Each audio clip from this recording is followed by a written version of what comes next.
दोस्तों, मैं आपको सुनाने जा रहा हूँ हिंदी कहानी पॉडकास्ट की मूल रचना कहानी प्लान। शाम के 7:30 बजे हैं। इंस्पेक्टर कामत पुलिस चौकी से घर को जाने की तैयारी कर ही रहे थे कि डेस्क पे रखा लैंडलाइन फोन घनघना उठा। हेलो, राजनगर पुलिस चौकी, इंस्पेक्टर कामत स्पीकिंग। हाँ गोविंद, बोलो क्या बात है? कुछ सुना है? कुछ सुना है से क्या मतलब है तुम्हारा? जरा डिटेल में बताओ। ज्यादा डिटेल तो नहीं पता सर, बस ऊपर ऊपर से सुना है, यही फॉरेस्ट रेंजर ठेके पे। लगता है 2 लोग किसी डकैती की प्लानिंग कर रहे हैं सर। वो किसी जेसी की बात कर रहे थे। हो सकता हो ये जो सब्जी मंडी के पास वाली छोटी सी दुकान है ना, जेसी ज्वेलर, वही हो। ये मेन मार्केट वाली सब्जी मंडी की बात कर रहे हो तुम? जी सर, लगता है अभी थोड़ी देर में ही लूटने का प्लान है इनका। ये आज रात की बात कर रहे थे। अच्छा, ये किसी बड़े गिरोह के लोग हैं या ऐसे ही? सर, ये अपने एरिया के तो लगते नहीं, मैं भी इन्हें पहली बार देख रहा हूं। आप एक रेड तो मार ही दो साहब जी। क्या पता कोई नया गैंग हो या किसी दूसरे एरिया के वांटेड हो। रात के 10:30 बजे जेसी ज्वेलर की दुकान के आसपास चारों तरफ घनघोर अंधेरा है। दुकान के साइन बोर्ड के ऊपर जलता हुआ बल्ब केवल बोर्ड को ही रोशन कर पा रहा है। आसमान में बादल गरज रहे हैं। मौसम बेहद खराब हो गया है।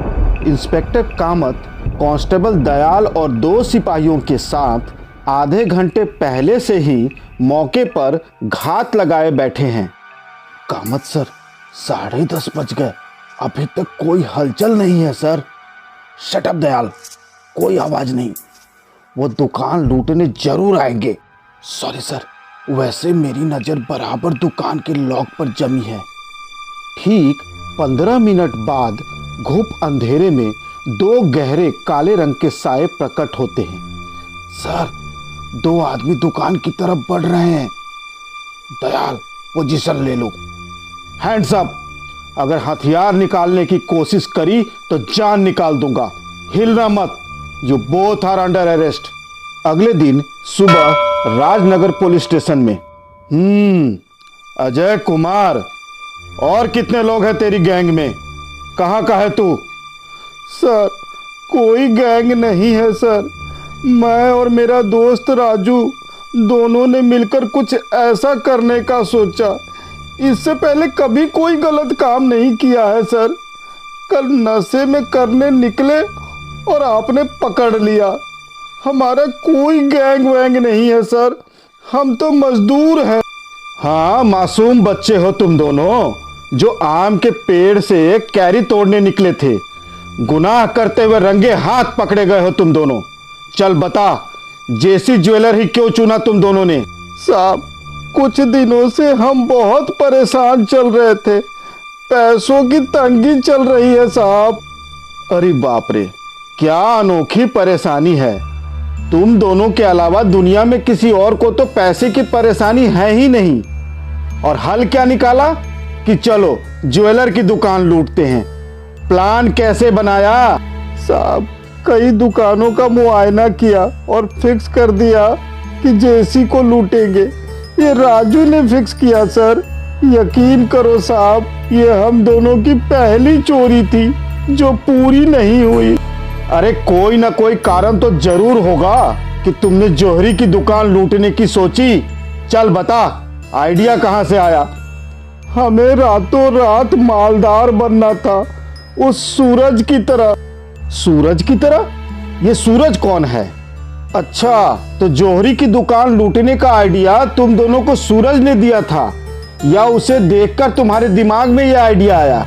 जी साहब, देखकर आइडिया आया। करता क्या है ये सूरज? पहले तो किराए का ऑटो चलाता था, अब 2-2 ऑटो खरीदकर भाड़े पर चढ़ा दिए हैं उसने। बाइक भी नहीं ली है उस सूरज ने। बाइक की साफ सफाई के लिए एक लड़का भी रखा है उसने। हम सोचने लगे इतने पैसे इतनी जल्दी से कहां से आए इसके पास? या तो कोई लॉटरी लगी होगी या कोई 2 नंबर का काम किया होगा इसने। अजय, राजू, दुकान लूटने की कोशिश में तुम दोनों लंबे न पोगे और तुम्हारे इस मोटिवेशनल गुरु सूरज की भी हम स्कैनिंग करेंगे। दयाल, तुम अभी से सूरज के पीछे लग जाओ। पता तो चले कि एक मामूली ऑटो ड्राइवर रातों रात अमीर कैसे बन गया, जिसे देखकर ये फर्स्ट टाइमर कूद पड़े जुर्म की दुनिया में। ऐसा क्या कांड किया था इस सूरज ने जो पकड़ा नहीं गया? दयाल, इस सूरज की पूरी कुंडली निकालो। 2 दिन का वक्त है तुम्हारे पास। 2 दिन के बाद राजनगर पुलिस स्टेशन में। सर, सूरज के घर में तो अचानक लक्ष्मी बहने लगी है। हमारे इलाके में या आसपास के थानों में इस सूरज की कोई हिस्ट्री नहीं है सर। मैंने हर जगह खंगाला, क्राइम रिपोर्ट तो नहीं है इसके खिलाफ, पर काला धन जरूर है सर। ये लो चाय। रुक रुक रुक, किससे पूछकर तूने ये गले की चेन खरीदे? तुमने ही तो कहा था पुराने नोट हैं, खर्च करने हैं जैसे भी। फिर वो अपना जोहरी है ना, वो तो मान गया पुराने नोट के लिए। ये आखिरी बार है, इसके बाद तुम उन पैसों को हाथ भी नहीं लगाओगी। पूरी दुनिया में ढिंढोरा पीटने की जरूरत नहीं है कि कितने पैसे हैं हमारे पास। पर पुराने नोट वो मैं देख लूंगा। तू ये उतार और रख इसे। रहने दो ना, शाम को सुनीता की सगाई है, उसके बाद रख दूंगी। मैंने कहा उतार के रख इसे। नमस्कार सूरज अन्ना, बैंक खोलने का टाइम हो गया है, बड़ी लंबी लाइन लगी है। ये ले गणेश, ये तेरा और ये तेरा धनुष। जाओ बैंक जाओ और बदल कर ले आओ इन्हें। सूरज अन्ना, मेरे 2 रिश्तेदार हैं, वो भी पैसे बदली करने को तैयार हैं, सिर्फ 50 रुपए लेंगे। अरे जा रे धनुष, मेरे पास 25-25 रुपए में नोट बदली करने को लोग मर रहे हैं। चल जा, पहले ये बदल कर ला, फिर सोचते हैं। ए सूरज अन्ना, मुझे भी नोट बदली करने के लिए दो ना मुझे सूरज अन्ना। लोकेश, ये अपनी मनहूस शकल रोज दिखाने आने की जरूरत नहीं है। साले लोकेश, मैं क्या अभी पैदा हुआ हूं? भड़ास निकाल रहा है ना मुझ पर। मैं नोट दूं और तू उसे बदलकर लौटाने की बजाय वहां से हवा हो जाए। वाह सूरज अन्ना वाह, इतना ही भरोसा है आपको मेरे ऊपर। अगर मैं आपके पैसे लेकर भाग सकता हूं तो क्या आपके बारे में दुनिया में बवाल नहीं कर सकता? बेवड़े, धमकी दे रहा है तू मुझे? चोंच डुबाने के पैसे नहीं है मेरे पास। मेरी हालत तो देखो अन्ना। तो सुधार अपनी हालत, ये दारू वारू बंद कर और कुछ काम वाम पकड़ ले। जो तेरे हिस्से का था वो सब तो पी गया, अब क्या मेरा खून पिएगा? चल भाग यहां से, चेहरा मत दिखाना कभी अपना मनहूस कहीं का। चल फुट। अरे इस दुनिया में किसी का भरोसा नहीं, सबके सब मतलबी हैं साले। ये सूरज, तूने ठीक नहीं किया मेरे साथ। साले देख लूंगा तुझे, जैसी करनी वैसी भरनी, याद रखना। सर, जिस हिसाब से सूरज नोट बदल रहा है, लगता है काला धन मजबूत है। एक शराबी है सर, लोकेश नाम है। पहले वो भी ऑटो चलाता था, अब जब नशे में नहीं होता तो मैकेनिक का काम करता है। एक टाइम में वो सूरज का खास था, पर अब उसे गालियां देता है। तो दयाल, लोकेश के हलक में हाथ डालो, इसके पेट में जरूर कुछ होगा। सर, उसकी जुबान पर है, हर दिन लड़ता है सूरज से, भरोसे का वास्ता देता है उसे, कहता है मेरी जुबान नहीं खुलेगी सूरज। तो दयाल, लोकेश की जुबान की ऑयलिंग करवा दो। वैसे सर वो फॉरेस्ट रेंजर वाले ठेके पर ही पड़ा होता है। तो दयाल, उसके साथ बैठो और उसे इतना पिलाओ कि वो सब कुछ उगल दे। कामत सर, इसमें थोड़ा प्रॉब्लम है, वो उधर पुलिस वाला करके सब मुझे जानते हैं, कहीं अलर्ट ना हो जाए लोकेश। शाम को 7 बजे फॉरेस्ट रेंजर ठेके पर। ये क्या रे, ये क्या सूरज की तरह चिंदीगिरी कर रहा है तुम लोग? बोला ना तेरे को, कल पैसे लाकर दे देगा बाबा। सॉरी लोकेश अन्ना। राकेश अन्ना बोले पहले रोकड़ा फिर बेवड़ा। साले, तुझे यहाँ जितने दिन हुए हैं ना, तब से मैं शराब पी रहा हूँ।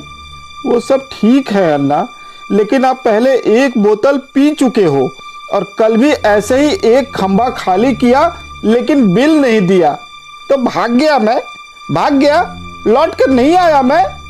आप बहस मत करो अन्ना, पैसे दो तब बोतल आएगी, वरना नहीं आएगी। हर किसी को यहाँ मुकम्मल जहां नहीं मिलता। किसी को बोतल नहीं मिलती तो किसी को दर्द सुनने वाला नहीं मिलता। अबे क्या दर्द है तेरा? चल अपन सुनेगा और तेरा बोतल भी पिएगा। चल बता। साला कड़की ने तो अपनी जान ले ली है। पैसा होने के बाद भी कंगला। पुराने नोट बदलना ऐसे हो गया है जैसे कोई पहाड़ चढ़ना हो गया हो। पता है, 4000 के बदले अब बस 2000 के नोट बदल सकते हैं। पुराना तो पुराना सही, लेकिन तेरे पास 2-4 हजार रुपए तो है बदलने के लिए। इधर तो ना नया ना पुराना, साला एक पैसा नहीं जेब में। बहुत चीटिंग हुआ है मेरे साथ। भाई लोकेश, पूरी दुनिया चीटर है साली। जहां मजबूर आदमी दिखा, सारे चीटर मिलकर टूट पड़ेंगे। तू भी तो कुछ बता रहा था ना, क्या किसी ने तेरे पैसे नहीं दिए? क्या नाम ले रहा था तू? सूरज, सूरज ऐसा ही कुछ बोल रहा था। बहुत गंदा गेम खेला मेरे साथ सूरज ने। क्यों खेला? क्योंकि तुम मजबूर थे भाई। अरे नहीं यार, मैं मजबूर नहीं था। मैं बेचारा था।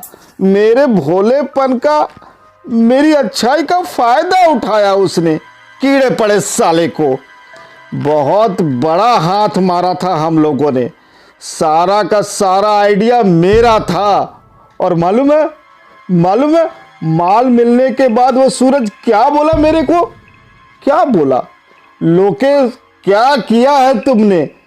तू तो 12वां खिलाड़ी था, तू तो गाड़ी का स्टेपनी था। ऐसा बोला, ऐसा ही बोला साला। मुझे एक एक बात याद है उस दिन की। ये क्या है सूरज? तेरा हिस्सा पूरे 10,000। लेकिन बात तो हुई थी कि लाखों मिलेगा। अबे जो एक्चुअल रिस्क उठाएगा, शेर के मुंह में हाथ डालेगा, उसी को लाखों मिलेंगे ना। तूने क्या किया? साइड से थोड़ी सी हवा दी। तेरी भाषा में बोलूं ना तो तू गाड़ी का स्टेपनी था, 12वां खिलाड़ी। लेकिन सूरज, पूरा आइडिया मेरा था। अगर मैं सोचता नहीं तो ये काम होता ही नहीं। अब दिमाग का दही बड़ा मत कर लोकेश। जितना दे रहा हूं ना, खुशी से ले ले, वरना ये भी नहीं मिलेगा। तो लाख रुपए की बात करके वो सिर्फ 10,000 के चिल्लर फेंके तुझ पर। मैं साला सूरज से लड़ा, पर वो मानने को तैयार ही नहीं था कि पूरा का पूरा आइडिया मेरा था। दुनिया बहुत हरामी होती है लोकेश भाई, समझती नहीं है। अब किसी भी कांड में मेन तो ये आइडिया ही होता है। वैसे क्या था ये आइडिया? अरे बोल ना, तुझे क्या लगता है तेरा ये आइडिया मैं चुरा लूंगा? अरे बिना जान पहचान के तुझे कितनी दारू पिलाई, अब तू मुझे ही आइडिया नहीं बताएगा? देख यार, तू अब चीटिंग कर रहा है मेरे साथ। यार मैं चीटिंग नहीं करता, लोकेश को दुनिया चीट करती है। मैं बहुत भरोसे वाला आदमी हूं भाई। तो मैं क्या कम भरोसे वाला हूं? ट्रेन होती है ना, ट्रेन, हाँ, छुक छुक गाड़ी वाली ट्रेन जो पूरी दुनिया को यहां से वहां ले जाती है, पर कभी कभी जरूरत पड़े तो दुनिया से उठा कर भी ले जाती है। क्या मतलब? मतलब कि अगर कोई ट्रेन से गिरेगा तो मरेगा, एक्सीडेंट। हाँ, कोई इतनी तेज ट्रेन से गिरेगा तो बचेगा थोड़े ही, इसमें आइडिया क्या? यही तो आइडिया था मेरे भाई, ट्रेन से गिरेगा तो मरेगा। इसमें आइडिया क्या है? सेम टू सेम रवि और सूरज दोनों ने यही बोला था, तो आइडिया क्या है इसमें? देख भाई, गाड़ी के नीचे कुचलेंगे, ब्रिज से गिरा के डुबोएंगे या मार कर कहीं जंगल में जला देंगे, तब भी पुलिस हम तक कभी न कभी पहुंच ही जाएगी। कोई और तरीका अपनाएंगे तो भी पुलिस हम तक पहुंच ही जाएगी, है न रवि? खेल तो इसमें है कि किसी भी एंगल से ना लगे कि मर्डर हुआ था, सबको लगे कि श्रीधर का एक्सीडेंट हुआ था। देखो, जो भी करेंगे एक टाइम ही मौका मिलेगा, चांस बिल्कुल भी नहीं छोड़ सकते। और अगर सब कुछ सही रहा ना तो लाखों मिलेंगे, लाखों। कुछ और सोचते हैं, तुम लोग भी सोचो। सूरज भाई, मेरे पास एक आइडिया है इस श्रीधर को टपकाने का। वाह लोकेश, अब तेरे पास भी आइडिया है, चल बोल। ट्रेन, मेरा आइडिया है ट्रेन। ट्रेन से गिरा देते हैं। अबे ढक्कन, ट्रेन से गिरा देंगे तो क्या सिर्फ एक्सीडेंट माना जाएगा? पुलिस तहकीकात तो करेगी ना। पुलिस एक्सीडेंट की तहकीकात करेगी मेरे भाई, मर्डर की तहकीकात क्यों करेगी? जैसे ट्रेन ट्रेन होती है वैसे ही एक्सीडेंट एक्सीडेंट होता है। और ऐसा तो अक्सर होता है कि लोग ट्रेन से गिर जाते हैं तो पुलिस एक्सीडेंट समझकर फाइल बंद कर देती है। हाँ, मैंने मुंह नहीं खोला कभी आज से पहले, और उन्होंने मेरे हिस्से देने की बजाय क्या किया? 10,000 रुपए की भीख दी, भीख। मुझे तो यार लाखों मिलने चाहिए थे, जैसी करनी वैसी भरनी। लाखों रुपए मिले थे इनको कैश में। फिर वो नोटबंदी हो गई ना, अभी सालों की बैंड बज गई। मैंने भगवान से दुआ की थी कि रविकांत तो सूरज की लग जाए, और दुआ का असर तो देखो भाई, 8 तारीख को दोनों का काम तबाह। अच्छा लोकेश, ये श्रीधर जो तेरे आइडिया की वजह से एक्सीडेंट में मारा गया था कौन? यही गाजियाबाद का लड़का था। कहाँ गिराया इसे? यही चिपियाना बुजुर्ग स्टेशन है ना, उसके थोड़ा आगे। कब की बात है ये? 1 साल से ऊपर हो गया भाई। अब तो पुलिस भी फाइल बंद कर चुकी है, इसीलिए तो मेरा जी जलता है। क्या आइडिया था, परफेक्ट। अगले दिन लाल कुआं पुलिस स्टेशन में। जी हाँ सर, ये केस मैंने ही हैंडल किया था। श्रीधर रंगा जवान लड़का था, मौत के वक्त शराब पिए हुए था, और आपने इसे एक्सीडेंट समझकर ये केस क्लोज कर दिया। क्योंकि कामत सर, कोई कॉन्स्पिरेसी या मर्डर का एंगल नहीं मिल रहा था। काफी गरीब घर से था ये लड़का, श्रीधर रंगा। उसकी जेब से हमें उसका आधार कार्ड मिला। 174 सीआरपीसी के तहत एक्सीडेंटल डेथ का मामला दर्ज किया। कुछ लोगों से पूछताछ भी की, पर कुछ नहीं मिला। मजबूरन हमें इस केस को बंद करना पड़ा। वैसे सर, अचानक 1 साल बाद कौन सा नया एंगल मिल गया आपको? दरअसल हमें एक लीड मिली है, जिससे ये पता चला है कि श्रीधर रंगा की मौत एक्सीडेंटल नहीं थी, बल्कि उसका मर्डर हुआ था। मर्डर? दरअसल सर, श्रीधर रंगा की बहन गीता मोहन और उसके पति आनंद मोहन ने भी यही कहा था कि श्रीधर कभी शराब नहीं पीता था, और वो तो उस दिन वैष्णो देवी दर्शन के लिए जा रहा था। वैसे सर, मैं आपको श्रीधर की बहन का पता आपको एसएमएस करता हूं। जय हिंद सर। दयाल, ये आइडिया मास्टर लोकेश की इंफॉर्मेशन बिल्कुल करेक्ट है। 1 साल पहले चिपियाना बुजुर्ग रेलवे स्टेशन से 2 किलोमीटर की दूरी पर एक श्रीधर रंगा नाम के आदमी की लाश मिली, और चिपियाना रेलवे पुलिस ने उसे एक्सीडेंटल मानकर केस क्लोज किया था। सर, ये रविकांत पुराना पापी है, 2 बार अटेम्प्ट टू मर्डर में जेल जा चुका है। एक कांस्टेबल फील्डिंग पर लगा रखा है सर। दयाल, श्रीधर रंगा केस का इन्वेस्टिगेटिंग ऑफिसर कह रहा था कि श्रीधर गरीब लड़का था, तो जाहिर सी बात है ये लोग भी गरीब फैमिली से होंगे। फिर श्रीधर को मारकर ये सूरज और रविकांत ने लाखों रुपए कमाए कैसे? दयाल एक बार श्रीधर रंगा की बहन गीता मोहन और जीजा आनंद मोहन से मिलते हैं। आखिर ये माजरा है क्या? इंस्पेक्टर कामत कांस्टेबल दयाल के साथ गीता और आनंद के घर पर पहुंचते हैं तो पता चलता है कि आनंद ने अपनी रिपेयरिंग की दुकान बंद कर दी है और गीता के साथ 6 महीने पहले ही विक्रम इनक्लेव की एक कोठी में शिफ्ट हो गया है। दयाल कुछ सीरियस झोल तो है। श्रीधर रंगा की मौत होती है और तुरंत सभी लोग लखपति बनते हैं, उसके हत्यारे रिश्तेदार और बहन बहनोई सभी। श्रीधर रंगा की बहन और जीजा ने कोठी खरीदी। सूरज ऑटो ड्राइवर ने 2 नई ऑटो और एक बाइक खरीदी। उसकी पत्नी गहने खरीद रही है। वहीं दूसरी तरफ हिस्ट्री सीटर रविकांत भी ऐश कर रहा है।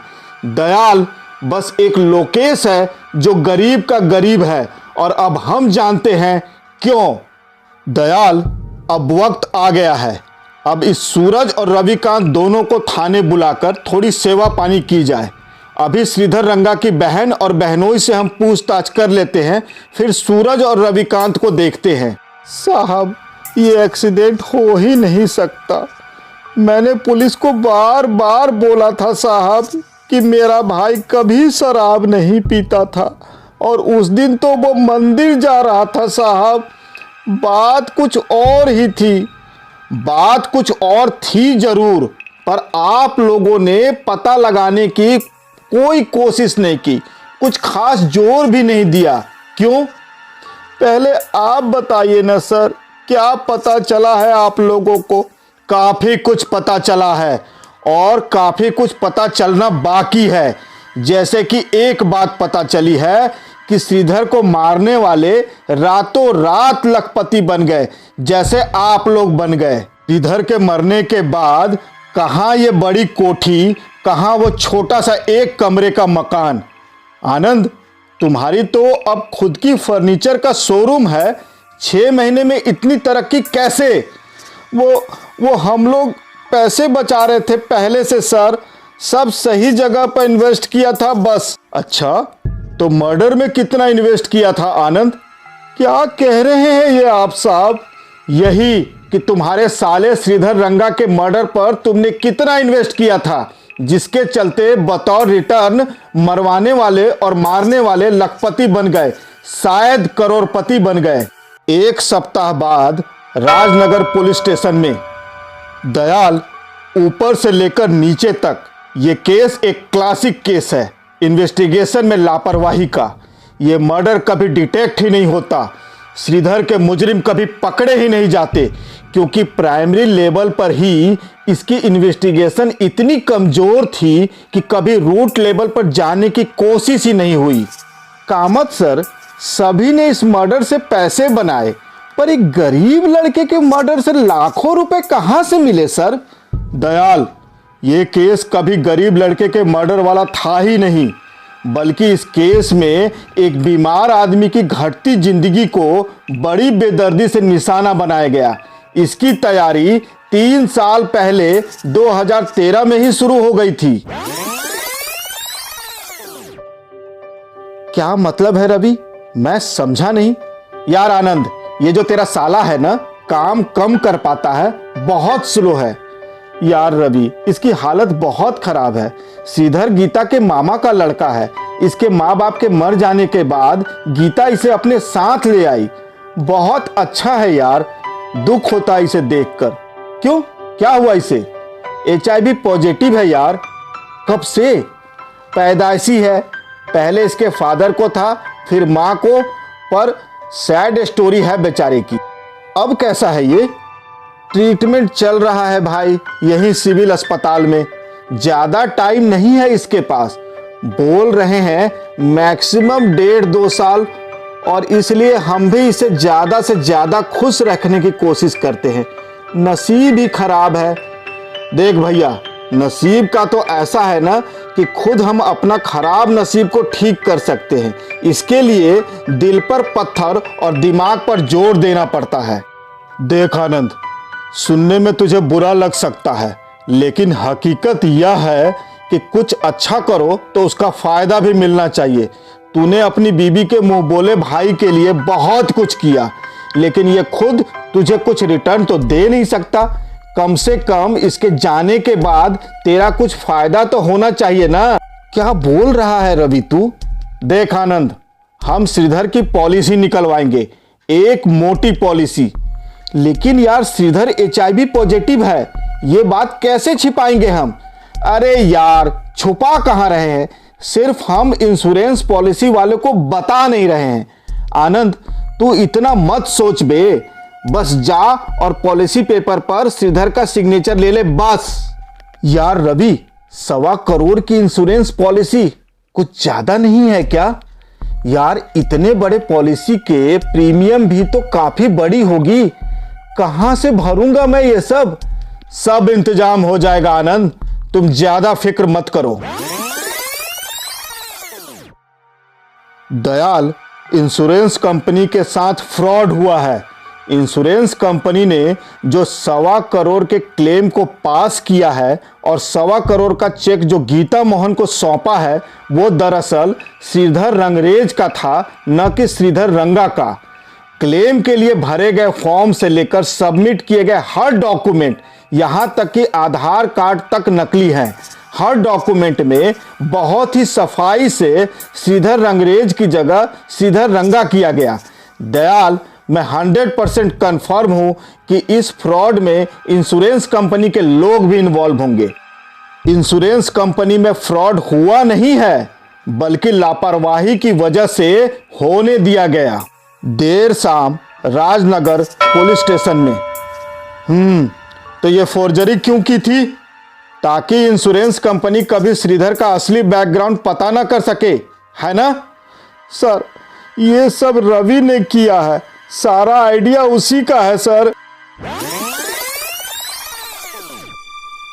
यार आनंद, तू कब से HIV पॉजिटिव का राग सुना रहा है? अरे HIV पॉजिटिव श्रीधर रंगा है, श्रीधर रंगरेज नहीं है, इस बात को तुम समझ लो। लेकिन यार इंश्योरेंस कंपनी बैकग्राउंड की डिटेल स्टडी करती है ना, 100% करती है यार। इस केस में नहीं करेगी, 100% नहीं करेगी, क्योंकि इन बड़ी बड़ी कंपनियों को केवल मोटे प्रीमियम से मतलब होता है और कुछ नहीं। और वैसे भी ये जो सारे पेपर बने हैं वो सब श्रीधर रंगरेज के नाम से बने हैं, जो ऑन पेपर HIV से पूरी तरह से मुक्त है। पर आनंद, तुमने ही बोला था कि डॉक्टर ने बताया है श्रीधर 1.5-2 साल से ज्यादा नहीं जिएगा। अब श्रीधर ज्यादा जी रहा है तो मैं क्या करूं यार? HIV की नई नई दवाइयां पेशेंट की जिंदगियां बढ़ा रही हैं, और रवि, मैं तो मर रहा हूं ना मोटी मोटी प्रीमियम भर के। लगता है अगले प्रीमियम के लिए घर दुकान सब बेचना पड़ेगा, पैसे तो है नहीं मेरे पास। देख आनंद, इतना बड़ा पॉलिसी लेने का एक ही मकसद था कि श्रीधर को 1-1.5 साल में मुक्ति और हम सबको प्रसाद। उल्टा डॉक्टर तो ये कह रहे हैं कि पिछले 1 साल में श्रीधर की हालत में काफी सुधार हुआ है। अब बता मैं करूं तो क्या करूं? श्रीधर को जान से मार दूं? देख आनंद, अगर श्रीधर नहीं मरा तो इतना तो तय है कि प्रीमियम भरते भरते तू जरूर मर जाएगा, और ये 100% सच है। इससे बेहतर है कि ये मर जाए। श्रीधर शराब को हाथ तक नहीं लगाता था साहब। उस दिन उसका शराब पीना जरूरी था, वरना पता कैसे चलता कि पी के गिर गया है। तभी तो रूटीन एक्सीडेंट लगता। प्लान के मुताबिक आनंद श्रीधर के साथ ट्रेन में सवार हो गया और उसी कंपार्टमेंट में चढ़ा जिसमें पहले से रविकांत और लोकेश और सूरज मौजूद थे। ट्रेन गाजियाबाद से खुलने के बाद रफ्तार से आगे बढ़ रही थी। चिपियाना बुजुर्ग स्टेशन क्रॉस करते ही, अरे रवि अन्ना, आप भी इसी ट्रेन में हो? अरे श्रीधर, वाह, अच्छा लगा तुम्हें देखकर। मैं तो ससुराल जा रहा हूँ, तुम कहाँ जा रहे हो श्रीधर? रवि अन्ना, जीजू मुझे वैष्णो देवी ले जा रहे हैं, वहां माथा टेकने से मैं जल्दी ठीक हो जाऊंगा। चल श्रीधर, गेट पर थोड़ी हवा खाते हैं। ठीक है ना, चलो, वैसे भी सर भारी हो रहा है। चिपियाना बुजुर्ग स्टेशन से लगभग 2 किलोमीटर दूर मौका देखकर रवि ने श्रीधर को धक्का दे दिया।